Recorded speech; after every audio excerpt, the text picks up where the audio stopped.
आखिर क्यों मुसलमान पोर्क यानी सुअर का गोश्त मतलब कि सुअर का मीट नहीं खाते। इतना ही नहीं, इस्लाम धर्म में सुअर का नाम लेना भी जुर्म माना जाता है। ऐसे में सवाल ये आता है कि आखिर मुसलमान सुअर से इतनी नफरत क्यों करते हैं। सभी जानवरों के मांस को मजे से खाने वाले मुसलमान क्यों इस जानवर को भूलकर भी नहीं खाते। दोस्तों, आज हम आपके इन सभी सवालों के जवाब देंगे और आपको ये भी बताएंगे कि साइंटिफिक तौर पर क्यों सुअर का गोश्त नहीं खाना चाहिए और इसे लेकर इतनी सारी अफवाहें क्यों फैलती है। वीडियो के अंत तक बने रहिए, क्योंकि इस वीडियो में सुअर की सच्चाई जानकर आपके होश उड़ जाएंगे। लेकिन हाँ, वीडियो शुरू करने से पहले एक छोटी सी रिक्वेस्ट है। दोस्तों, जब आप कुरान के चैप्टर 2 वर्स 173 को पढ़ेंगे तो उसमें साफ साफ ये बताया गया है कि उसने तो तुम पर यही हराम किया है, मुर्दार यानी मरा हुआ जानवर, खून यानी जो बॉडी से निकल कर बह जाए, सुअर का गोश्त और जिस पर अल्लाह के सिवा किसी और का नाम लिया गया हो। सेम यही बात कुरान चैप्टर 5 वर्स 3 में भी मेंशन है, चैप्टर 6 वर्स 145 में भी मेंशन है, चैप्टर 16 वर्स 115 में भी मरा हुआ जानवर, बहा हुआ खून, सुअर का गोश्त और जिस पर अल्लाह के सिवा किसी और का नाम लिया गया हो उसे हराम कहा गया है। अब ये तो बात साफ है कि इस्लाम धर्म में सुअर के गोश्त को हराम बताया गया है, पर सवाल अभी भी वही बना हुआ है कि ऐसा क्यों किया गया, क्यों सुअर के गोश्त को हराम बताया गया।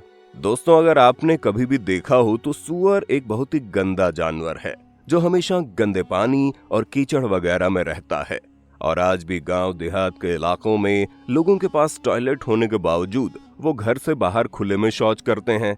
ऐसे में जो सुअर होता है वो उन इंसानों की बॉडी वेस्ट को खा जाता है। आप खुद ही सोच लीजिए, जो सुअर गंदगी में रहता है, इंसानों के मलमूत्र खाता है, गंदगी खाता है, मरे हुए सड़े हुए जानवरों का गोश्त खाता है, तो क्या इस तरह के जानवर का गोश्त खाने लायक हो सकता है? क्या उसे इंसान को खाना चाहिए? क्योंकि अगर आप सोच समझ सकते हो, आपका दिमाग सही से काम करता है, तो आप कभी भी इस तरह के जानवर को नहीं खाना चाहेंगे। दोस्तों, फिर भी कई लोग सोचेंगे ये तो रूरल एरियाज में होता है, वहां पे सुअर का पालन पोषण सही से नहीं होता, इसलिए वो गंदगी में रहते हैं। लेकिन बड़े शहरों में या हाई डेवलप्ड कंट्री में वेल मेंटेन फार्म होते हैं, जहां पे सुअर की हाई क्लास देखरेख होती है। वो जहां रहते हैं वो जगह साफ सुथरी होती है। और अगर आप भी ऐसा सोचते हैं तो हम आपको बता दें कि सब कुछ साफ सुथरा इसलिए होता है क्योंकि फार्म को इस तरह दिखाया जाता है, जबकि सच्चाई ये है कि सुअर का नेचर है वो गंदगी खाएगा ही खाएगा। ऐसे में फार्म में रहने वाले सुअर एक दूसरे के बॉडी वेस्ट को खा जाते हैं, यहाँ तक कि अपने ही बॉडी वेस्ट को खा जाते हैं, क्योंकि सुअर एक गंदा जानवर है। और अगर इन सारी चीजों को एक बार के लिए साइड में कर दिया जाए और मान लेते हैं कि कोई सुअर बहुत साफ सुथरा रहता हो, लेकिन फिर भी उसका गोश्त खाने लायक नहीं है क्योंकि सुअर को पसीना नहीं आता। अगर आपको ना मालूम हो तो बता दे, शरीर से पसीना निकलना बहुत जरूरी है, क्योंकि जब शरीर से पसीना निकलता है तो इंटरनल टेम्परेचर मेंटेन रहता है।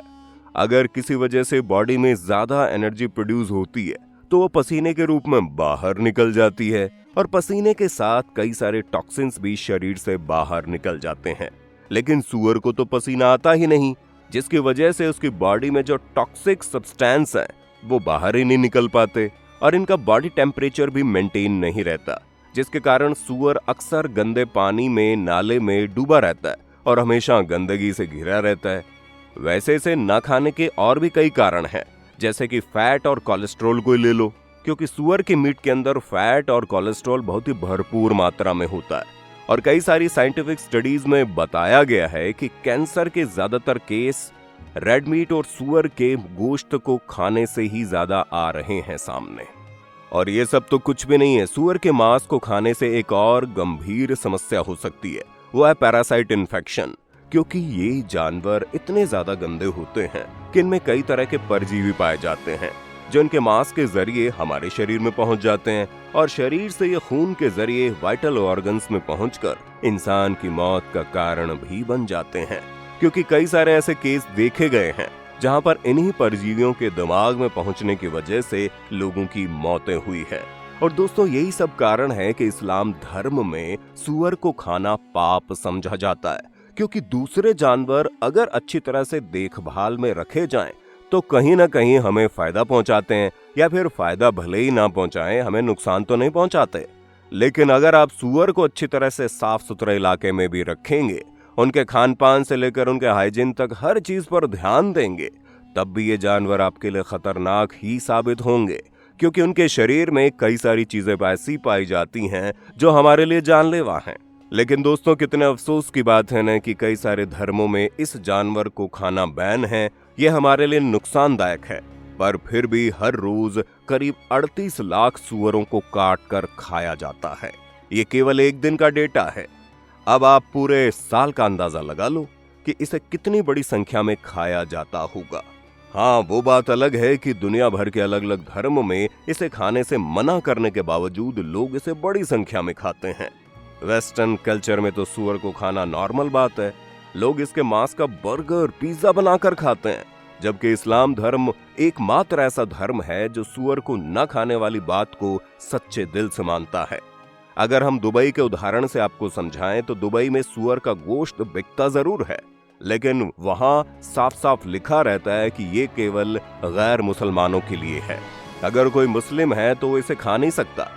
दोस्तों उम्मीद आपको समझ में आ गया होगा कि सूअर का गोश्त खाना केवल धार्मिक तौर पर ही नहीं बल्कि साइंटिफिक तौर पर भी सही नहीं है। बाकी आपका वीडियो पर क्या कहना है कमेंट में बताइए, और इसी तरह की वीडियोस को देखते रहने के लिए हमारे चैनल लाइक शेयर सब्सक्राइब करना ना भूलें। हम फिर मिलेंगे नई वीडियो में, तब तक के लिए जय हिंद जय भारत। दोस्तों आपको स्क्रीन पर 2 और वीडियोस दिखाई दे रही हैं, जिसे देखने के लिए स्क्रीन पर क्लिक करें।